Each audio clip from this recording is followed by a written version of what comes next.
kita sedang bincangkan di penghujung surah Al-Ahqaf ayat yang ke-15, di penghujung ayat 15 surah Al-Ahqaf, juzuk yang ke-26 ataupun kalau Quran yang biasa tu pada muka surat 504. Untuk sama-sama tuan-tuan puan lihat, sama-sama kita tadabbur, bahkan bacalah ayatnya untuk dapatkan pahala membaca Al-Quran.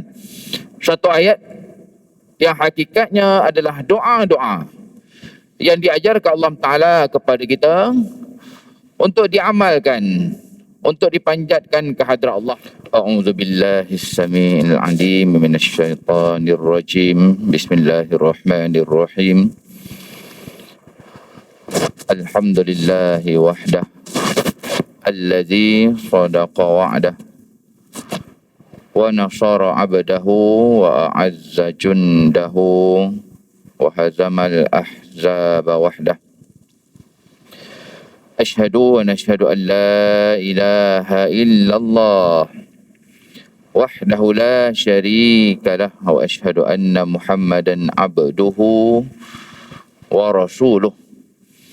Allahumma salli wa sallim wa barik ala rasulina wa ala habibina wa ala syafi'ina Muhammadin sallallahu alaihi wasallam khatamil anbiya'i wal mursalin wa ala alihi wa ashabihi ajma'in. Subhanaka la ilma lana illa ma 'allamtana innaka antal alimul hakim wa la hawla wa la quwwata illa billahil aliyyil azim. Assalamualaikum warahmatullahi wabarakatuh. Alhamdulillah, muslimin dan muslimat, sidang tetamu Allah Subhanahu wa ta'ala, marilah sama-sama kita mulakan majlis yang penuh barakah dan perhimpunan yang turut dihadiri oleh para malaikat ini dengan bersama-sama. Marilah kita panjatkan setinggi puji-pujian dan setinggi kesyukuran kehadrat Allah Subhanahu wa ta'ala atas kurniaan segala rezeki dan nikmat-nikmat Allah Subhanahu wa ta'ala yang masih dipinjamkan, masih dipanjangkan, masih lagi dikurniakan kepada kita. Alhamdulillah. Termasuklah tuan-tuan puan sekalian nikmat keselamatan dan perlindungan daripada Allah Subhanahu wa ta'ala, terutamanya di saat ini masih ramai di kalangan saudara-saudara seagama kita yang sedang mengharungi dan juga menghadapi kesan daripada musibah banjir besar yang berlaku. Saya yakin tuan-tuan puan yang hadir pada malam ini, semuanya kita masih dalam keadaan yang biasa. Keluar daripada rumah tadi pun macam biasa. Keadaan kita pun alhamdulillah tak ada apa yang berubah. InsyaAllah habis kuliah nanti pun macam biasa juga. Sedangkan dalam masa yang sama, mereka-mereka yang ditimpa musibah ini masih lagi dalam keadaan yang sangat sukar. Justru tuan-tuan puan sekalian, mudah-mudahan kita kongsikan rezeki-rezeki yang kita ada bersama dengan mereka, dengan sumbangan-sumbangan dan infak-infak yang kita sampaikan. Bahkan alhamdulillah, jika ada yang hadir pada malam ini, bahkan dah berada di lapangan pun, bersama-sama dengan mangsa banjir, bersama-sama membantu mereka membersihkan segala apa yang mereka lalui. Yang mana tuan-tuan puan sekalian, mudah-mudahan segala apa yang disumbangkan itu dikurniakan sebanyak-banyak ganjaran oleh Allah Subhanahu wa ta'ala, insya-Allah. Alhamdulillah, muslimin dan muslimat, tuan-tuan perempuan rahimakumullah, kita bertemu pada malam ni dalam pertemuan yang sebenarnya minggu yang kelima untuk terus sama-sama kita menyambung iktibar pengajaran dan pedoman daripada ayat Allah Subhanahu wa ta'ala. Kalau ada yang masih ingat, muslimin muslimat rahimakumullah, kita sedang bincangkan di penghujung surah Al-Ahqaf ayat yang ke-15, di penghujung ayat 15 surah Al-Ahqaf, juzuk yang ke-26, ataupun kalau Quran yang biasa tu pada muka surat 504. Untuk sama-sama tuan-tuan puan lihat, sama-sama kita tadabbur, bahkan bacalah ayatnya untuk dapatkan pahala membaca Al-Quran. Satu ayat yang hakikatnya adalah doa-doa yang diajarkan Allah Ta'ala kepada kita untuk diamalkan, untuk dipanjatkan ke hadrat Allah sebagai lambang betapa kasihnya Allah Ta'ala kepada kita. Bahkan apa nak didoa, apa nak diminta pun ada diajar oleh Allah Ta'ala. Dan istimewanya lagi, tuan-tuan puan sekalian, doa yang insya-Allah kita akan habiskan ini adalah istimewa dan khusus bagi mereka yang berusia 40 tahun dan ke atas. Dan Allah bahkan kaitkan, Allah ikat doa ini istimewa dikurniakan untuk rujukan dan amalan mereka-mereka yang berusia 40 tahun ke atas. Jadi saya yakin sebagian besar kita yang hadir pada malam ni, baik yang di hadapan muslimin maupun muslimat di belakang kita lah tu, yang dituju ke Allah dengan doa ini untuk sama-sama kita ambil pengajaran, iktibar dan kita amalkan insya-Allah. Muslimin muslimat rahimakumullah, sebahagian besar daripada doa ini kita dah bincangkan. Kalau siapa dah buka, dah tengok ayat ni, muka surat 504 ayat 15 surah Al-Ahqaf. Doa ni secara spesifiknya dia bermula daripada firman Allah Ta'ala, A'udzubillahi minasyaitanirrajim, Bismillahirrahmanirrahim. Qala Rabbi auzi'ni an ashkura ni'mataka allati an'amta alayya wa ala walidayya wa an a'mala salihan tardah wa aslih li fi dhurriyyati inni tubtu ilaika wa inni minal muslimin.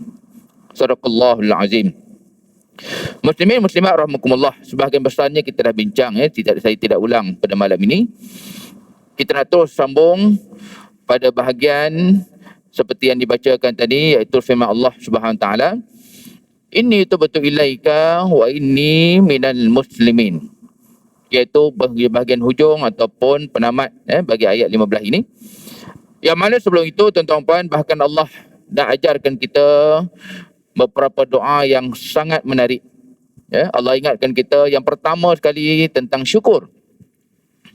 Dan kita dah sebutkan dahulu tuan-tuan puan, walaupun pada logik sebahagian kita, untuk orang yang berusia lebih 40 tahun, terutama yang veteran, otai-otai kita yang umur mungkin dah 70-an, 80-an, mungkin pada fikiran kita doa yang lebih penting itu mungkin ada lagi yang lain. Mungkin kita beranggapan pada usia 70-an, 80-an, mengapa tidak kita dahulukan doa istiqamah dalam taat, contoh. Atau mungkin kita beranggapan doa supaya dikurniakan husnul khatimah pun penting juga. Ustaz, orang dah uzur-uzur ni sihat pun dah tak berapa dah. Mungkin pada kita itulah sepatutnya, husnul khatimah, istiqamah dalam taat, ataupun doa yang berkaitan dengan kesihatan dan seumpamanya. Tapi yang menariknya tuan-tuan puan, bahkan doa istimewa yang diikat Allah dengan mereka yang berusia 40 tahun ke atas ini dimulakan dengan arahan dan anjuran untuk bersyukur. Auzi'ni an ashkura ni'matak. Ya Allah Tuhan, ilhamkan aku, bantu aku ya Allah, lorongkan aku untuk terus menjadi hamba-Mu yang bersyukur kepada Allah ataupun kepadamu. Dan inilah tuan-tuan puan, kita dah bincangkan dahulu, kita dah bentangkan bagaimana para ulama mengeluarkan pengajaran di sebaliknya. Dalam banyak-banyak benda yang kita rasa lagi penting untuk diminta, Allah tak cukup nombor satu.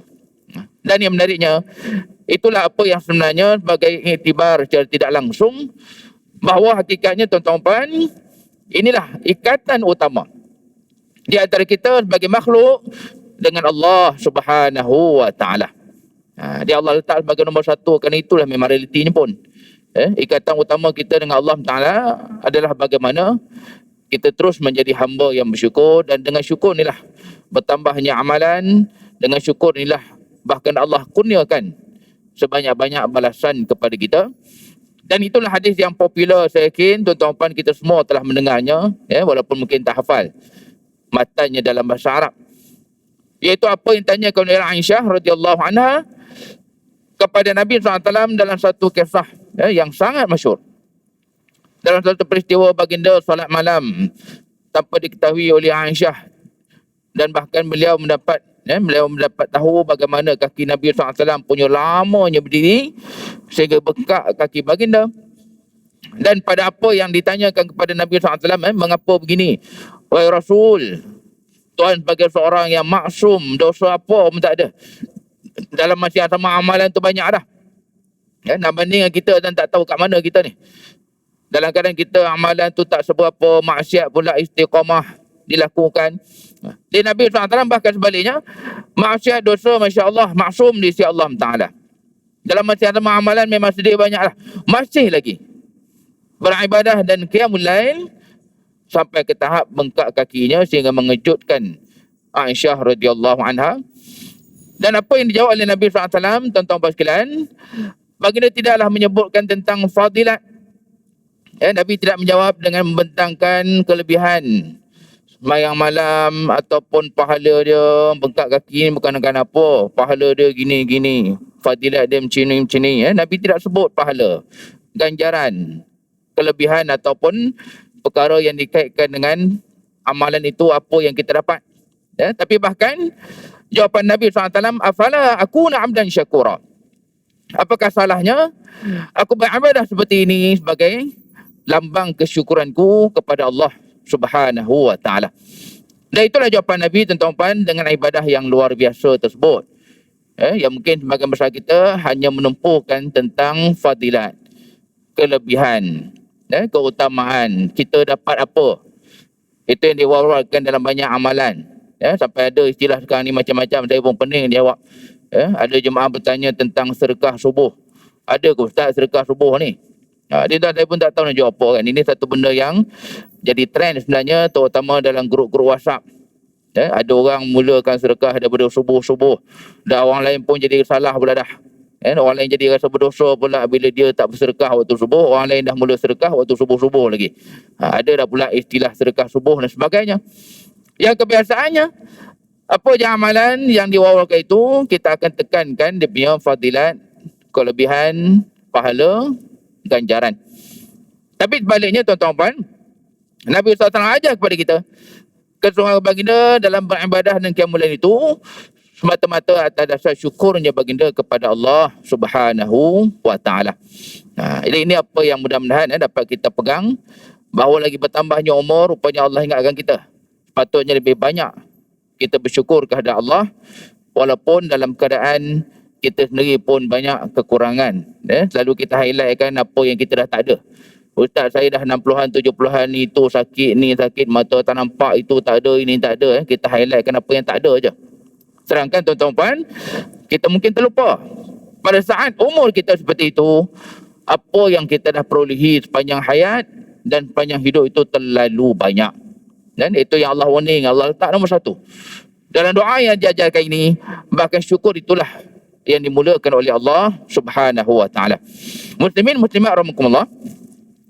Lalu bahagian sebenar yang insya-Allah kita akan lihat pada malam ni, iaitu firman-Nya di hujung ataupun di penutup ayat ini, inni tubtu ilaika wa inni minal muslimin. Baik, ini juga sebenarnya adalah doa, sebahagian daripada doa yang kita sebutkan tadi. Mula daripada qala rabbi auzi'ni, sampailah doa bersyukur, kemudian doa untuk kita orang tua, anak-anak, kemudian Allah ingatkan juga doa berkaitan dengan segala rezeki yang kita dapat. Kemudian yang terakhir tuan-tuan, ingatan Allah Ta'ala dalam firman-Nya yang bermaksud, sesungguhnya ya Allah Tuhan, aku bertaubat kepadamu. Wa inni minal muslimin, dan aku adalah sebahagian dari kalangan orang-orang yang berserah diri kepadamu ya Allah. Muslimin muslimat rahmatullah. Allah Ta'ala menyebutkan dalam perkataannya ataupun dalam firman-Nya ini tentang taubat. Dua benda yang kita nak bincangkan pada malam ini. Yang pertamanya taubat, yang keduanya ingatan Allah supaya sentiasa menjadi umat yang berserah diri. Baik. Yang pertama tuan-tuan, kita lihat dahulu macam mana benda ni ada kaitan dengan umur 40 tahun ke atas. Sebab Allah memang sebut di awal ayat ini tentang orang yang mencapai usia kematangan. hatta idza balagha asyuddahu wa balagha 40 sanah. Ini kita dah bincang dah dahulu sebelum daripada PKP dulu, yang mana Allah sebut bahawa pada asalnya manusia itu kematangannya, kedewasaan seseorang itu pada usia 40 tahun. Dan 40 tahun ni tuan-tuan disebutkan secara jelas dan detail di dalam ayat ini. Jadi kalau boleh tak perlulah kita wawarkan lagi kononnya orang putih yang sebut, kononnya barat yang cakap kan, konon-kononnya macam 40 tahun ni hidup ni macam mula balik. Itu saya dah baca, dah dengar dari dulu lagi. Yang kita tak perasan rupanya 40 tu usia yang penting disebutkan sendiri di dalam Al-Quran. Tentang orang putih yang ambil daripada sini. Dan tentang pihak barat yang ambil daripada sini, maka mereka kata 40 ni macam mula balik lah. Rupanya Quran dah sebut lama dah. Justru tuan-tuan, di penghujung ayat ni pula Allah ingatkan, pada usia kamu yang 40 tahun ke atas ini, perbanyakkanlah taubat kepada Allah Subhanahu Wa Taala. Dalam ingatannya, inni tubtu ilaika. Muslimin muslimat rahmatullah. Dalam perbahasan taubat, ia termasuk dalam perkara yang berkaitan dengan tasawuf. Tasawuf ataupun apa yang kita kaitkan dengan tauhid, akhlak dan sebagainya. Secara mudahnya, sebagai ulama mentarifkan taubat adalah, secara istilah ataupun perkataan mudahnya, adalah kembali daripada asalnya terjebak, tergelincir kepada maksiat, maka dia patah balik kepada jalan yang sebenar, iaitu kembali kepada petunjuk Allah Subhanahu Wa Taala. Itu secara mudah kalau kita nak tarifkan ataupun nak maksudkan apakah dia taubat. Dalam masa yang sama, tuan-tuan puan sekalian, walaupun begitu, taubat tu ni mengandungi beberapa syarat-syarat untuk menjadikan sebenar-benarnya dosa itu diampunkan Allah Subhanahu Wa Taala. Dan dia minimumnya ataupun sekurang-kurang bagi pengampunan dosa dengan apa yang kita ikhtiarkan ni, tuan-tuan puan, adalah seminimumnya, sekurangnya adalah dengan kita memperbanyakkan lafaz Astaghfirullahalazim, ataupun apa yang kita namakan sebagai istighfar. Dia istighfar dan kalau boleh kita perbanyakkan, sebutlah selalu. Jangan hanya tunggu lepas solat. Itu pun yang kadang sedihnya lagi, kalau solat berjemaah je kan ada lah istighfar. Itu pun 3 je. Kau semayang sendiri, semayang tak ada imam, pakai istighfar pun tak ada.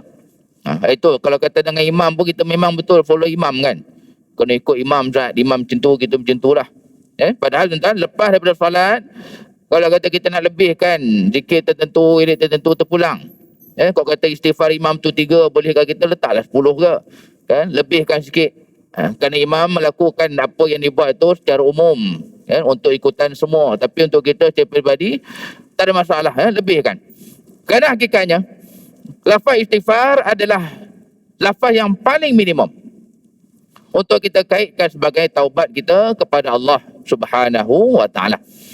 Di maknanya tuan-tuan puan, kalau lafaz-lafaz yang lain ada kegunaan dan ada dia punya maksud tujuannya tersendiri.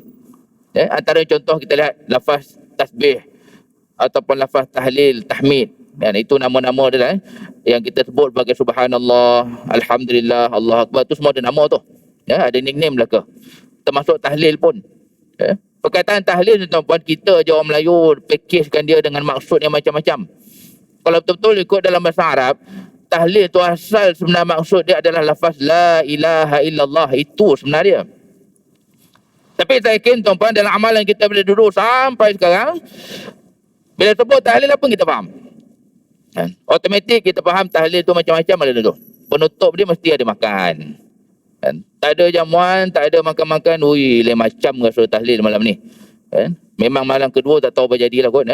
Orang pun surut dia banyak. Sebab tahlil semalam tak ada makan. Itu pada apa yang kita faham. Sedangkan apa yang sebenarnya dikaitkan, dimaksudkan dengan tahlil itu adalah lafaz la ilaha illallah.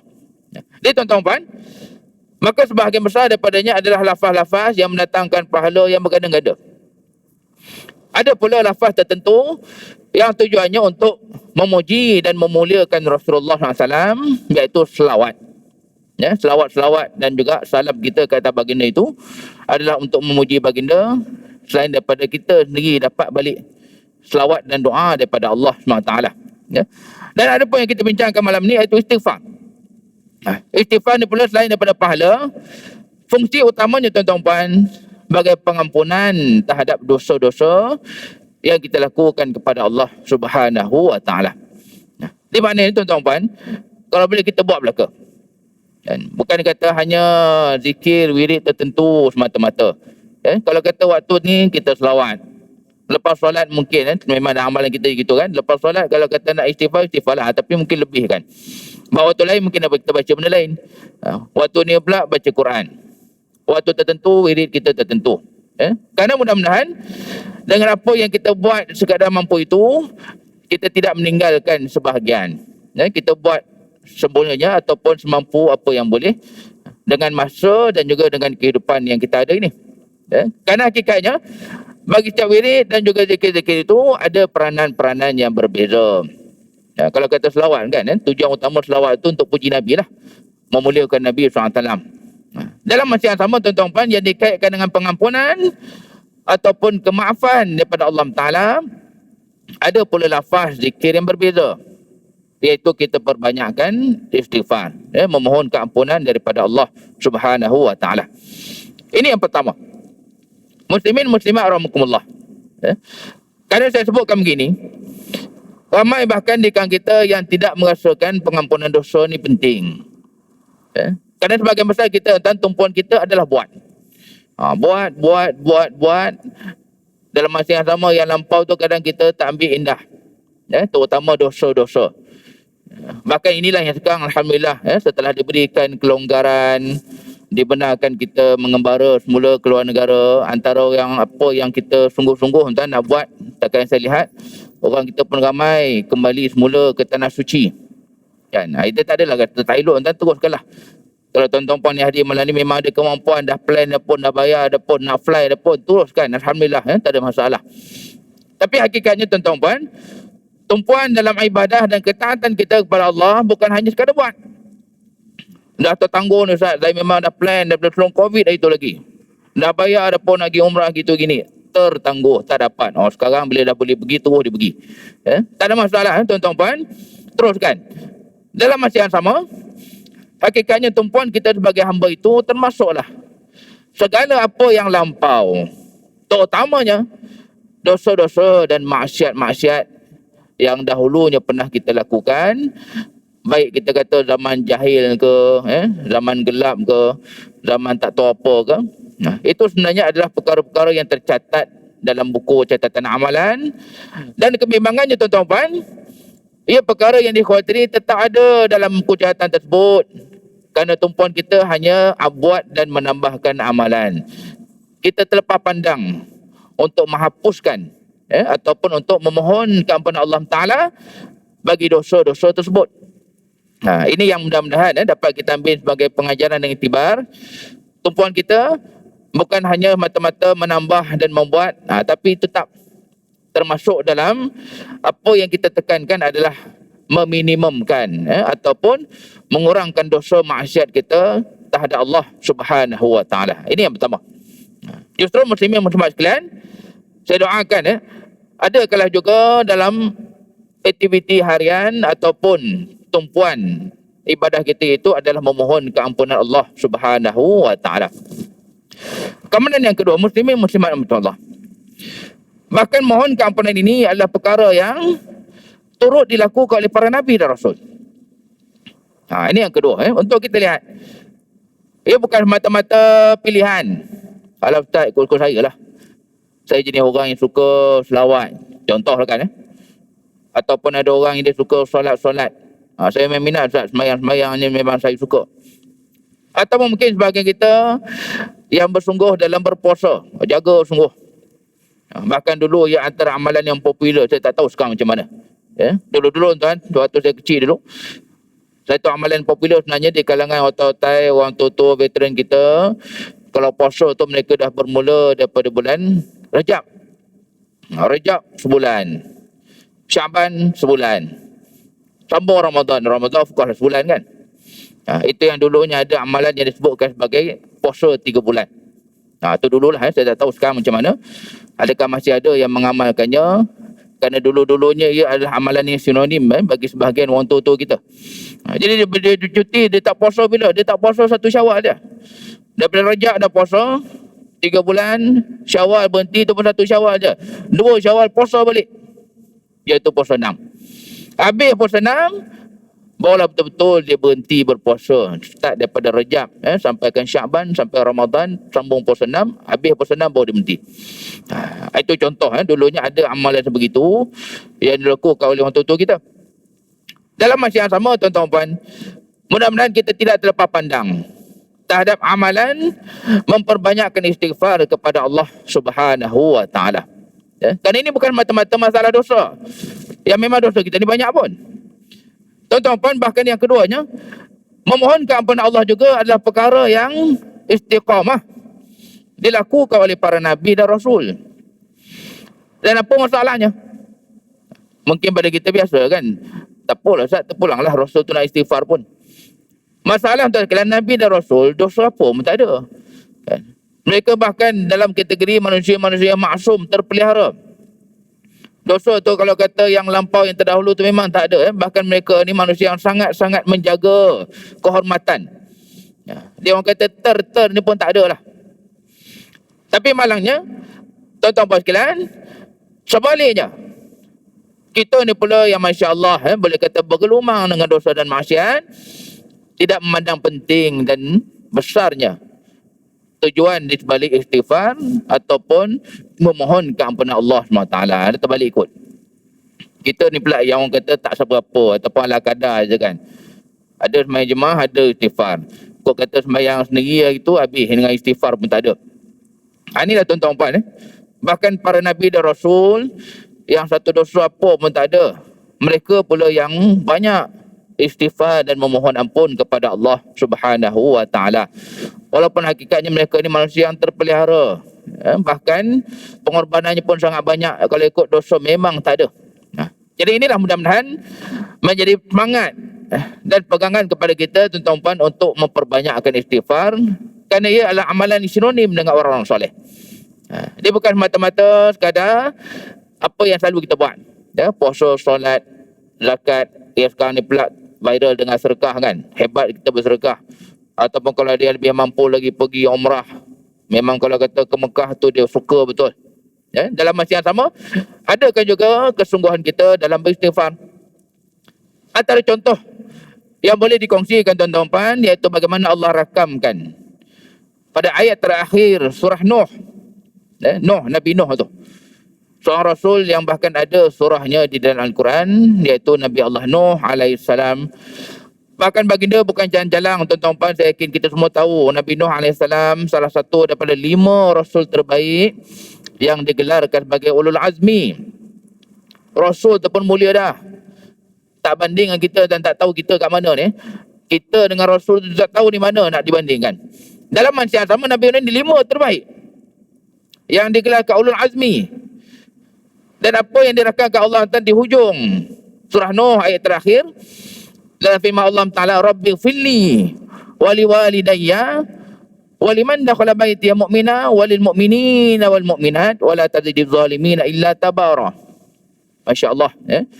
Seorang rasul yang dosa apa pun tak ada, 5 terbaik. Bahkan baginda masih memohon keampunan Allah Ta'ala. Dalam firman Allah tadi maksudnya Rabbi fili wali walidayya. Baginda pun masih memohonkan keampunan Allah, beristighfar, termasuk atas dosa orang tuanya. Dan juga bahkan baginda mendoakan juga kepada muslimin dan muslimat yang lain. Ini yang kedua. Mudah-mudahan tuan-tuan puan sekalian, kita jadikan juga dalam agenda kita, dalam kesungguhan kita, memperbanyakkan istighfar dan bertaubat kepada Allah Subhanahu wa taala. Kerana ia adalah amalan yang mungkin. Saya boleh kata, tak minta maaf saya sebutlah, amalan ni kurang glamour sebenarnya. Kalau kata dalam grup WhatsApp pun mungkin tak berapa banyak ada iklan kan. Yang selalu ada iklan dalam grup WhatsApp selalu berkaitan dengan fadilat yang besar. Sedekah sana, sedekah sini, infak sana, infak sini. Macam saya sebut tadi lah. Sampai jemaah kita pun pening, Ustaz ada ke memang istilah sedekah subuh ni? Tak pernah saya dengar pun. Sekarang dah jadi satu istilah yang popular dah. Sedekah subuh-subuh buta tu dah bersedekah dah. Dia buka bank online dia transfer duit. Ya. Dan mungkin inilah tuan-tuan puan, dalam masa yang sama menyebabkan kita terlepas pandang terhadap beristighfar dan mohon keampunan. Kerana ia hanya dikaitkan dengan menghapus dosa dan bukannya fadilat dan juga ganjaran. Mungkin kita pun tak pernah dengar kan, satu istighfar 5 gunung pahala dapat. Ataupun mungkin kita pun tak pernah jumpa satu istighfar Allah balas RM500 rezeki. Contohlah 5 kali istighfar Allah buka pintu rezeki.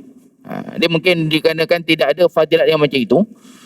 Dalam masa yang sama, istighfar ni bahkan tidak menjadi perkara yang diwar-warkan. Saya rasa dalam Facebook, dalam grup WhatsApp ataupun mana-mana pun jarang kita melihat adanya diwar-warkan tentang kepentingan dan juga betapa besarnya tuntutan untuk istighfar. Kerana fadilatnya tidak seperti yang selalu kita nak baca. Kita selalu kan nak kaitkan fadilat ni murah rezeki, terbuka pintu rahmat, sihat dan sebagainya lah. Itulah mungkin apa yang akhirnya menyebabkan istighfar ni kurang menjadi tumpuan kita, bahkan kurang diwar-warkan di mana-mana. Serangkan tuan-tuan puan, ia bahkan termasuk perkara yang sungguh-sungguh dilakukan oleh para nabi dan rasul yang mereka ni dosa apa pun tak ada, tapi masih beristighfar memohon keampunan Allah Subhanahu wa taala. Ini yang kedua. Muslimin muslimat rahimakumullah. Mudah-mudahan keadaan para rasul yang banyak beristighfar ni juga mendatangkan semangat kepada kita untuk kita juga memperbanyakkan memohon keampunan daripada Allah Subhanahu wa taala. Yang ketiga, muslimin muslimat rahimakumullah, iaitu bagaimana keadaan kita di akhirat. Nasib kita masing-masing, termasuk saya di depan ni pun. Allah Ta'ala sebutkan dalam surah Al-Qari'ah, salah satu surah lazim kita. Surah lazim dalam juzuk 30 tu, ujung-ujung tu ada satu surah, Bismillahirrahmanirrahim, Al-Qari'ah, Mal-Qari'ah, wa ma adraka mal-Qari'ah, yawma yakunun nas kal farashil mabsus, wa takunil jibalu kal ihnil manfush. Lalu kata Allah, fa'amma man thaqulat mawazinuh fahuwa fi 'ishatin radiyah, wa amma man khaffat mawazinuh fa ummuhu hawiyah. Muslimin muslimat rahimakumullah, iktibar yang ketiga betapa istighfar ini sangat penting, iaitu Allah Ta'ala sebutkan, Allah warning kita dalam surah Al-Qari'ah ini, bagaimana keadaan kita di akhirat adalah bergantung kepada timbangan. Kata Allah, fa'amma man saqulat mawazinuh, maka ada pun mereka-mereka yang berat timbangan baiknya, amalan-amalan baik, jika dibandingkan dengan amalan buruk dan juga dosanya. Dan yang menarik tuan sekalian, Allah sebut dengan perkataan sakulat. Sakulat ni tuan-tuan boleh tengok sini lah. Dia secara mudahnya bermaksud berat. Berat ataupun lebih dia punya timbangan. Dan Allah Ta'ala tidak pula menyebutkan dengan perkataan banyak. Adapun siapa yang banyak pahalanya, ataupun banyak dia punya balasan ataupun amalan, Allah tidak menyebutkan perkataan-perkataan yang lain. Perkataan banyak tidak. Allah sebut perkataan sakulat, berat. Dan inilah dibahas oleh para ulama. Ia tidak langsung peringatan daripada Allah Ta'ala, tuan-tuan puan. Maka keadaan kita di akhirat, timbangan itu sama ada yang berat itu baik ataupun yang berat itu adalah dosa, bergantung kepada bagaimana usaha kita memohon keampunan Allah Ta'ala terhadap dosa-dosa kita di dunia dahulu. Jadi tuan-tuan, kita pun biasa dengar perkataan mizan. Mizan iaitu timbangan di akhirat, di mahsyar, yang maknanya sama ada kitanya pahala ataupun dosa itu akan ditimbang oleh Allah Subhanahu wa taala. Di mana tuan-tuan? Yang kita katakan timbangan itu iaitu melibatkan dosa dan juga amalan. Maka malanglah mereka-mereka yang selagi mereka hidup di dunia ini tidak ada kemahuan dan kesungguhan untuk meringankan timbangan dosa. Waliyadzubillah. Tumpuannya hanya sekadar amalan buat. Kita tidak kata tuan menambah amalan ini tidak baik. Tapi satu perkara tuan yang perlu kita ingat, kita berada di akhir zaman ni, antara masalah dan cabaran besar kita, banyak amalan kita ni sebenarnya tercicir dia punya pahala. Pahala penuh tu sangat susah untuk dapat. Minta maaf saya sebut, dan bahkan kemungkinan besarnya kita yang solat fardu ni pun tak tahu pahala penuh ke tak. Mungkin khusyuk tu mula-mula kat takbir je. Cakap terang tuan. 4 rakaat isyak lagi tak tahu kita punya khusyuk tu berapa rakaat. Boleh jadi mungkin rakaat pertama je. Boleh jadi khusyuk kita tu waktu tengah baca je. Bila dah habis kita baca, imam contoh kan kita dengar imam baca, kita dah mula dah. Otak kita tak ke mana dah kan. Sebab kita baca dah habis. Okey, sekarang tengah tunggu imam baca. Kita pun dengar kat belakang. Memang telinga dengar kan. Tapi fikiran kita, kita punya akal, kita punya ingatan sampai mana pun tak tahu. Jadi tuan-tuan ni sebagai contoh, itu baru cerita solat. Belum lagi cerita kitanya puasa.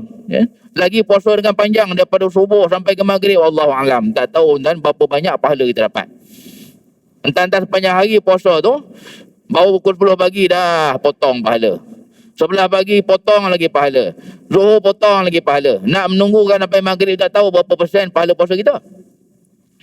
Maka ini pertimbangan yang sewajarnya kita ambil perhatian. Bahawasanya kita tak nafikan berada di akhir zaman ini salah satu dugaan yang paling besar, iaitu untuk menjadikan sebenar-benar ibadah kita tu pahalanya penuh.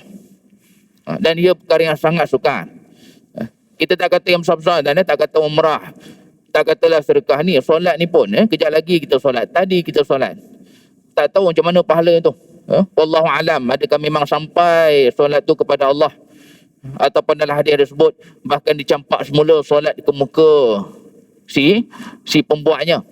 Jadi dia tak tahu kan secara ghaibiat, secara gaibnya ada ke tentang solat kita tu dicampak balik ke muka. Ini sebagai iktibar dan ingatan betapa besarnya usaha untuk kita mohon keampunan Allah SWT. Kerana hakikatnya di balik amalan dan ibadah kita sendiri, wallahu alam, tak tahu macam mana pahalanya di sisi Allah. Kalau kata dapat penuh, alhamdulillah. Tapi yang kita bimbang kan mungkin dapat separuh je kot. Yang mungkin kita dapat 1/3 je. Lagi balance tu habis. Hatta sedekah infak ni pun kan, boleh jadi sebahagiannya habis dah pahala. Rupanya dalam sedekah infak tu terselit pula menunjuk lah, riak lah kan, terselit macam-macam benda-benda yang tak baik, mazmumah yang akhirnya menyebabkan tanpa kita sedar pahala ibadah kita tak tahu bila masa yang penuh. Mungkin banyak daripadanya kena potong je. Baik, itulah tuan-tuan. Maka keseimbangannya kita usahakan juga dengan istighfar yang istiqamah. Perbanyak kali istighfar. Sebab Allah sebut dalam surah Al-Qari'ah, bukan mata-mata tumpuannya amalan tu banyak, amalan tu lebih. Bahkan kata Allah, tumpukan juga dengan dosa yang dikurangkan, dosa-dosa yang diminimumkan. Wa amma man saqulat mawazinuh fa ummuhu hawiyah. Kata Allah, dan sebaliknya kalau timbangan tu akhirnya jadi ringan, terutama bila dibandingkan dengan dosa. Dosa boleh tahan tak banyak, amalan yang banyak kan. Tapi bila timbang dengan dosa, banyak apa yang dosa dia. Itu nak kata, dan itu kemungkinan kita tu sendirilah. Kita lah yang hadir pada malam ini.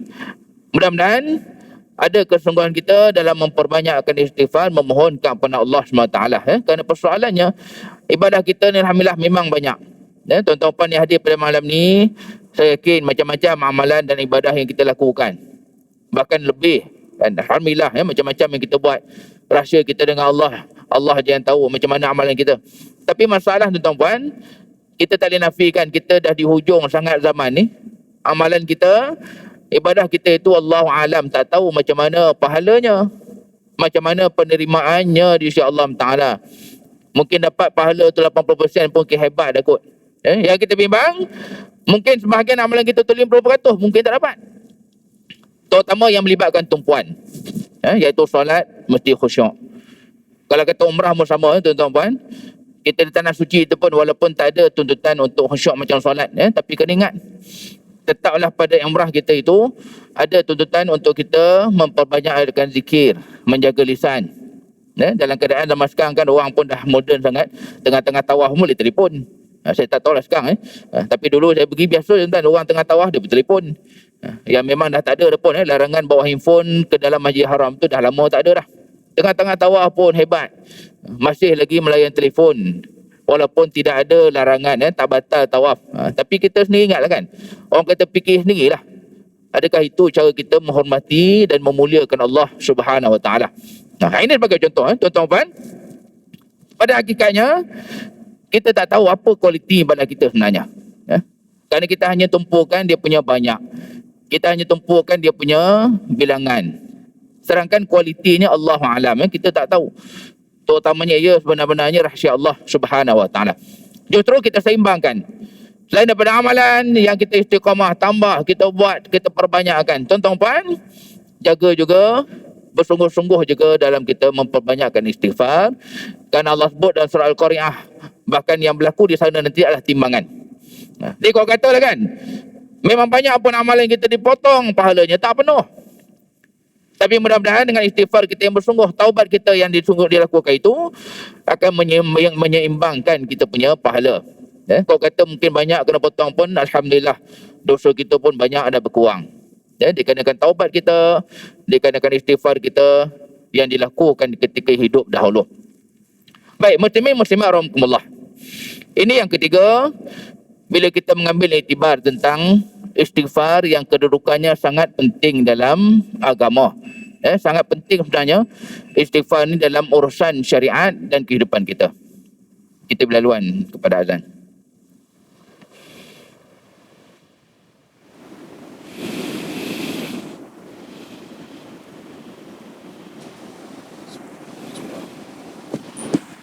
Subhanallah walhamdulillah wa la ilaha.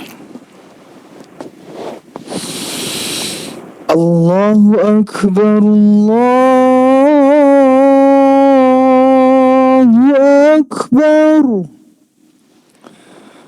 Allahu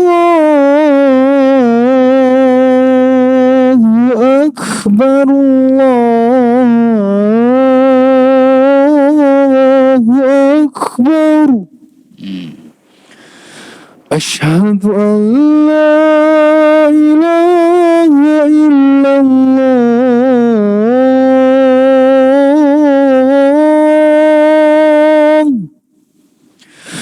Asyhadu an la ilaha illallah.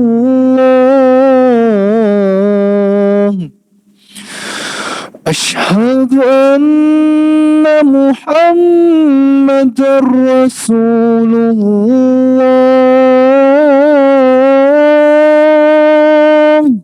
Jannah. Asyhadu anna Muhammadar Rasulullah.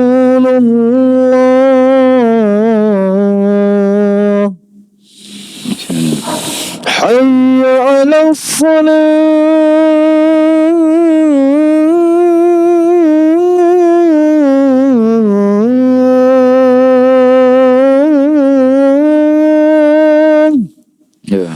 Hayya 'ala salat.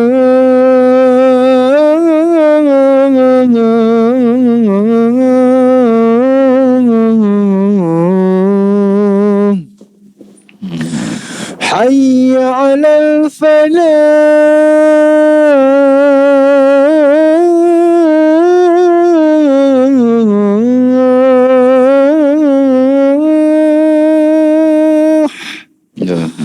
Hayya 'alal falah.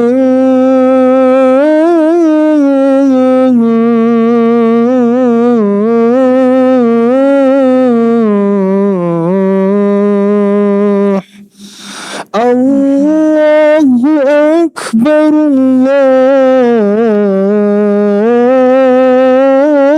Allahu Akbar. La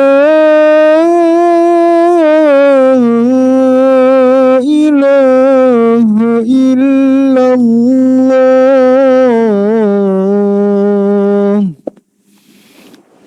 La ilaha illallah. Allahumma salli ala Muhammad. Allahumma salli ala Muhammad.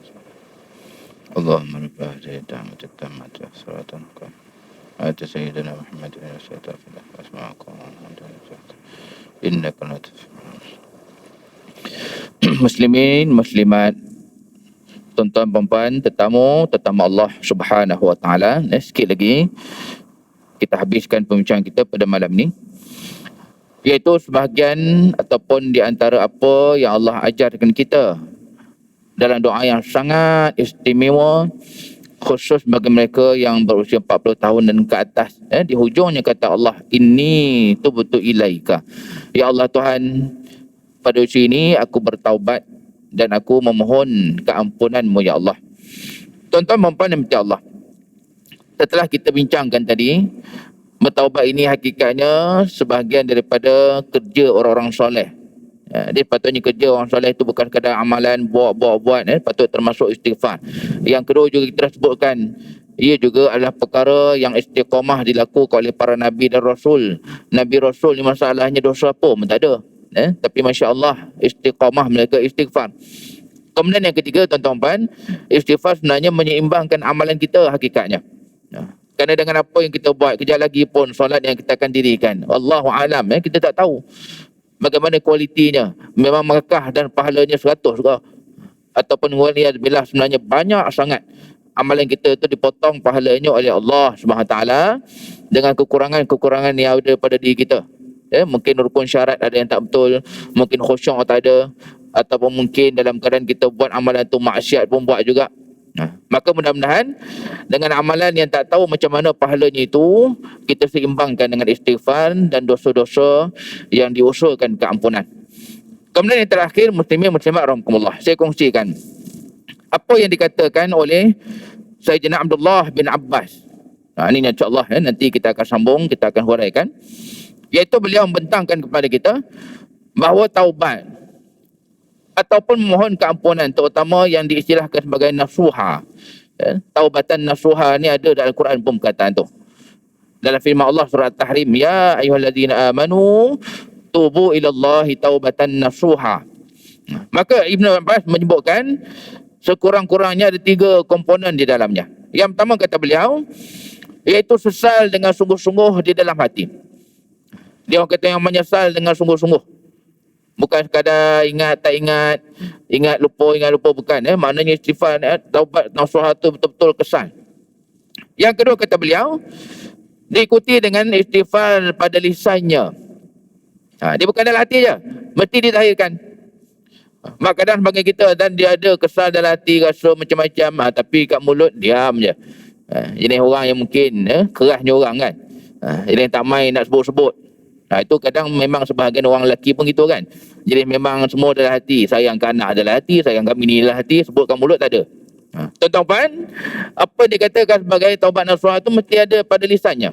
Bukan dalam hati je, lisan pun kena ada. Juga yang ketiga, meninggalkan maksiat tersebut. Tidak lagi dilakukan, tidak lagi diulang. Kemudian yang keempat, berazam dengan bersungguh-sungguh tidak akan melakukannya semula. Dia kalau ikut kata beliau ni ada 4 komponen dalam taubat nasuha. Mungkin selalu kita dengar 3 kan. Jadi insyaAllah kita akan lanjutkan, kita akan bahaskan lagi pada pertemuan yang akan datang. Bagaimana hakikatnya tugas kita sebagai hamba itu bukan sekadar buat, tambah. Bahkan termasuk kita kenang dan kita usaha untuk basmi, kurangkan, minimumkan dosa dan maksiat. Yang hakikatnya itulah yang dikatakan timbangan. Timbangan ni maksudnya yang kita buat dengan apa yang dosa-dosa tu akan dilihat di akhirat mana yang lebih berat. Alhamdulillah muslimin muslimat rahmatullah. Itulah apa yang sama-sama dapat kita kongsikan malam ni. Penghujung doa yang Allah ajarkan kepada kita istimewa bagi mereka yang berusia 40 dan ke atas. Jadi tuan-tuan boleh amalkan, boleh buka, boleh tengok sendiri. Kalau kita tak boleh lancar pun bacalah dalam Quran pun. Boleh tengok untuk amalan kita insya-Allah. Wallahu a'lam. Aqulu qawli hadza wa astaghfirullahal azim. Wassalamualaikum warahmatullahi wabarakatuh. A'udzubillahi minasyaitonir rajim. Bismillahirrahmanirrahim. Alhamdulillah salatan wa salaman ala Rasulillah. Allahumma ij'alna minal ladzina yastami'una al-qawla fayattabi'una ahsanah. Wa sallallahu ala sayyidina Muhammad walhamdulillahi rabbil alamin.